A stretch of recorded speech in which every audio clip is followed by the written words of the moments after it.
My name is Kimberly, and I'm 34 years old. I live with my husband, Mark. We both work at a company that was started by Mark's father. Even though he's retired now, Mark's father grew a small construction company into a business worth $2.5 billion. He made some bold decisions, like buying other construction companies, and people admire his great business skills.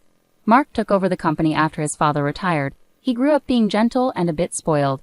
While Mark is kind, I sometimes think he's not decisive enough to be a good husband and company leader. Mark has said things like, "I'm not meant to be an executive, so I'll probably just be a figurehead president." That would be easier for me.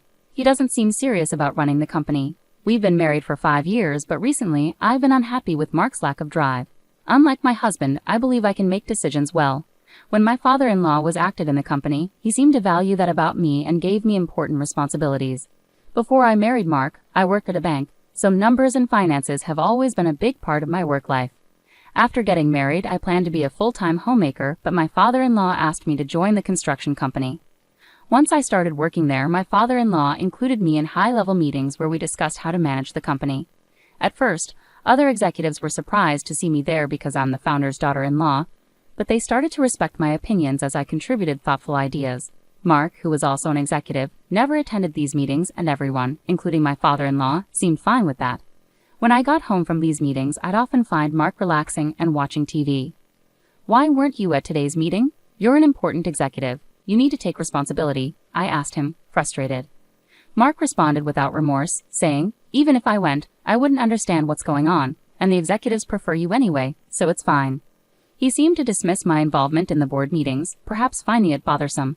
Meanwhile, my father-in-law appeared to be grooming me to take over the company, teaching me everything about running the business. As someone new to managing a business, I found the work fulfilling and aimed to meet his expectations. About 2 years after I started attending meetings, my father-in-law retired completely. The executives started coming to me for important decisions, sidelining Mark. I thought this would motivate Mark to focus more, but instead he became even less committed. He would show up at the office in the morning but leave by noon, heading straight home. At home, he never mentioned work and seemed completely uninterested in the company. Meanwhile, I was getting more and more busy with increased responsibilities at work. After my father-in-law retired, the executives started relying on me heavily, and I was handling tasks similar to those of a CEO. The company was large, with many employees, and I worked hard to boost sales and profits for everyone's benefit. Thanks to the efforts of our team, sales were rising, and I found managing the company increasingly exciting, fully immersed in my work. Meanwhile, Mark seemed to be losing interest in his job, and his presence at the company was dwindling. Our conversations at home became fewer, and our marriage started to feel strained. Then, one day, Mark came home and casually mentioned, "I bumped into your sister today, and we had lunch together." My sister, who is 2 years older, had recently gone through a divorce because of an affair. Her angry ex-husband had caused quite a scene at our family home, and Mark, who had more free time than me, went there to calm him down with his gentle and easygoing manner. Surprisingly, my pampered husband managed to defuse the situation. My sister told me, being a CEO was amazing. He easily diffused my raging husband. "Oh," she praised him. It seemed that Mark's calm and cheerful demeanor had disarmed my sister's angry husband completely. My sister ended her marriage by paying compensation to her ex-husband, and since that incident, her opinion of Mark seemed to change.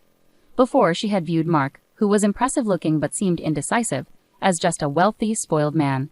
Now she seemed to see him as a capable CEO of a company. Being single again, my sister, who always admired wealthy men, must have seen Mark as a good catch. But I, immersed in my work, had never considered such a possibility. Little did my sister know that Mark was merely a figurehead executive not involved in the company's management. Her ex-husband, an elite employee at a foreign company, was proud of his career and looks. At her wedding, she bragged to me, "My husband is a top employee with a handsome salary. Plus, he's good-looking, so you must be envious."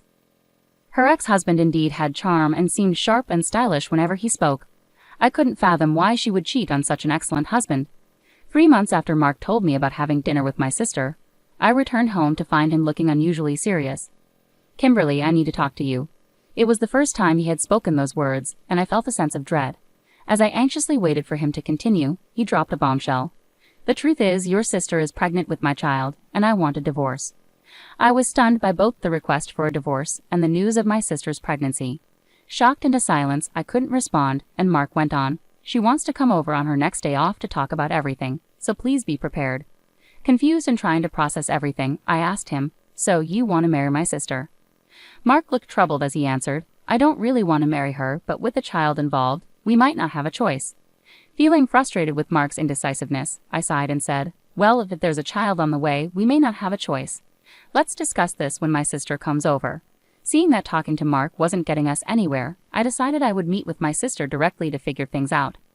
I had already decided to pursue a divorce, but I knew I needed to discuss the company's affairs with my father-in-law first. Despite being involved in the company as his daughter-in-law, divorcing would make me an outsider. The next day, I went to my in-laws' house and told my father-in-law what Mark had told me. My mother-in-law, who was there, initially seemed pleased about the pregnancy news, but fell silent when my father-in-law gave her a stern look. It appeared she cared more about having a grandchild than the company's management. After some thought, my father-in-law smiled and said, Kimberly, you will continue to manage the company as you have been. Mark's situation is irrelevant to me. I'll handle it, so do what you think is best with him. Clearly, the company's management mattered more to my father-in-law than his son or a grandchild. Even though he was retired, my father-in-law still held sway in the company, and with the majority of the company's shares under his control, no executives dared to defy him. Besides, I found fulfillment in my work, so giving up now would have been a waste. With work matters settled, it was time to discuss the future with my sister. On her day off, my sister arrived at my house with a smug smile, saying, Poor Kimberly, you couldn't have a child. I'll compensate you generously. Haha, now leave this house immediately. She spoke triumphantly, looking pleased with herself. Meanwhile, my husband sat there quietly, not contributing to the conversation despite being the root cause of the problem. His indifferent expression frustrated me so much that I said, I agree to the divorce, but we also need to discuss compensation and divide our property. Let's bring in a lawyer to handle this properly. I never imagined you'd end up with someone like Mark. He doesn't compare to your ex. I added a touch of sarcasm as I spoke to my sister, who glared at me fiercely for a moment before regaining her composure. I finally get it. It's not about a man's appearance, it's about who he really is inside, she said, as if she had figured out my husband's true character. Suppressing my amusement, I replied, Well, I guess that's good for you. Enjoy your life with Mark from now on. I suspected her idea of inner self might just mean money. She seemed to have believed my husband was the CEO of my father-in-law's company, though it was clear she hadn't heard much directly from him. After our discussion, my sister announced she was moving in and had movers ready. I had anticipated her impulsiveness and already arranged for a new apartment. With a lawyer by my side, I had prepared documents for property division and compensation claims. The next day after moving out, negotiations began. During the talks, my husband remained passive, seemingly uninvolved, while my sister did all the talking. As I've said, I'm willing to pay any amount for compensation, so just decide, my sister declared. Hearing this, my lawyer decided to pursue compensation not just from my husband, but also from my sister. Despite earlier warnings that getting compensation from her might be difficult due to previous obligations, my lawyer saw an opportunity since she had openly agreed to pay. When it came to dividing property, my sister confidently stated, This mansion originally belonged to Mark's family, so it shouldn't be included in the division, right? The lawyer responded calmly, This property is owned by the company, so that decision lies with the company. My husband, thinking it was his father's property, asked, Really? This house wasn't my dad's? He didn't seem surprised. In contrast, my sister panicked and snapped at the lawyer, Wait, so does that mean I can't live here? The lawyer replied matter-of-factly, Since it's company property, you can stay here if the company approves. My sister visibly relaxed upon hearing this. Okay, why didn't you say that earlier? It's fine because Mark, the CEO, lives here, right? She asked, assuming Mark held a high position. The lawyer was momentarily surprised, then burst into laughter. What are you talking about? Your sister is the CEO. The lawyer continued to laugh, looking at my sister, who seemed shocked by the revelation. She immediately turned to my husband, exclaiming, Wait, Mark, you're not the CEO. Instead of responding, my husband looked troubled. I clarified for her that Mark was just an advisor without any authority to act on behalf of the company. I, on the other hand, was an executive officer and had been promoted to CEO by my father-in-law when he retired. This decision was supported by other executives due to my contributions, and there were no objections. As for Mark, his father had arranged for him to receive an executive salary as an advisor, despite not actively working. Consequently, the salary was less than that of a regular employee, and I was covering all our living expenses. My husband seemed indifferent to our household finances, showing little concern whether the house we lived in belonged to the company or his father. I had been paying rent to my responsible father-in-law, thinking of it as a regular rental property. The lawyer, amused, asked me, Is it okay to continue renting this house to Mark? My sister reacted strongly to the mention of rent. What do you mean rent? He shouldn't have to pay rent. It's company property, right? He should live here for free. The lawyer chuckled again at my sister's remark and presented the rent amount. Both my sister and husband were taken aback upon learning about the rent for the first time. Given the size of the house, the rent was substantial, far beyond what I could afford on my salary alone. Even with my husband's salary, paying the rent would leave us with very little for living expenses. As for the division of property during our 5-year marriage, my husband's modest executive salary was spent entirely on daily expenses, while my higher salary went towards covering the hefty rent and other living costs, leaving little accumulated savings or property. Ultimately, we divided what little savings we had.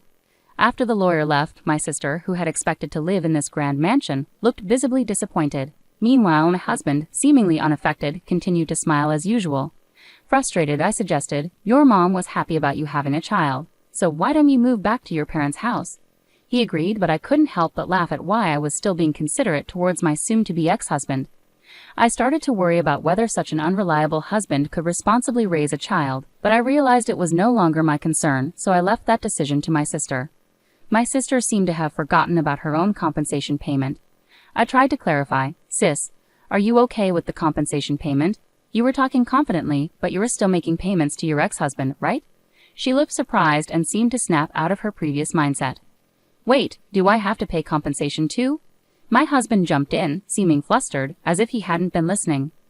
"Even though we discussed this today, you said, 'I'll compensate you generously,' but you weren't talking about me, were you? My salary is really low." My husband and sister exchanged bewildered looks. Although I couldn't believe it, I had to hold back laughter watching their exchange. For my part, I no longer cared, as I had already finalized the divorce and compensation agreements with their signatures. However, my husband and sister appeared pitiful. My ex-husband, who had married my sister, followed my suggestion to return to his parents' home. Yet it seemed that they were constantly arguing. The root cause was the revelation that my sister's claim of being pregnant with my ex-husband's child was false.